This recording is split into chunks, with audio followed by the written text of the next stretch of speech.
Army. One day he turned up on a motorbike, much to the amusement of the officer he reported to.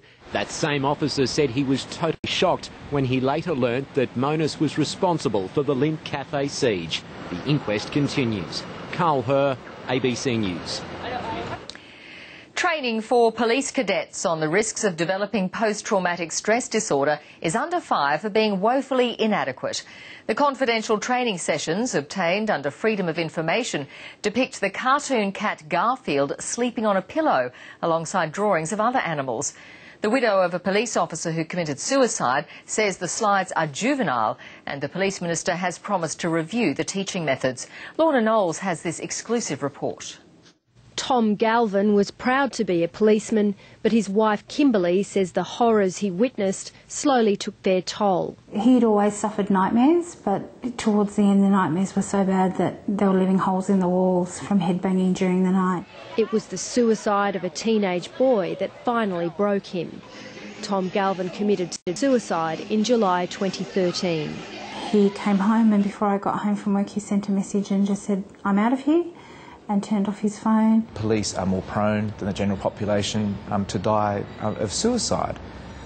It's interesting that probably more police die due to suicide compared to active duty. Police acknowledge that PTSD is a big problem within their ranks, so they came up with a PowerPoint presentation for cadets that critics have labelled inadequate.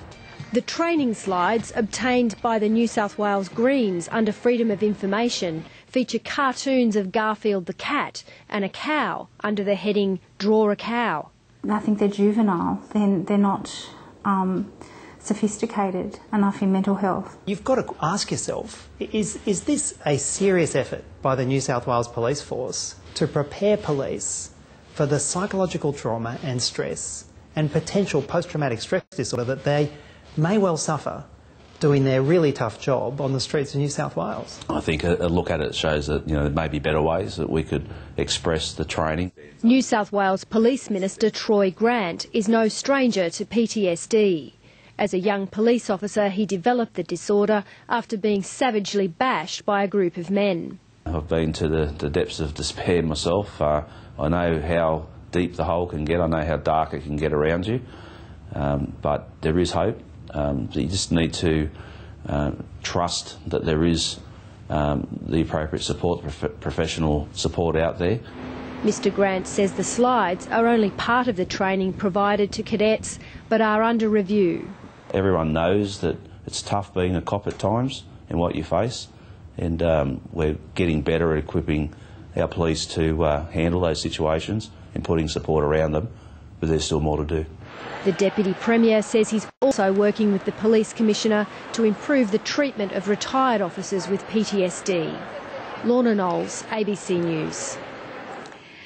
Joe Hockey has become the first Treasurer in 15 years to back shrinking the goods and services tax. He wants women's sanitary products made GST-free at a cost of around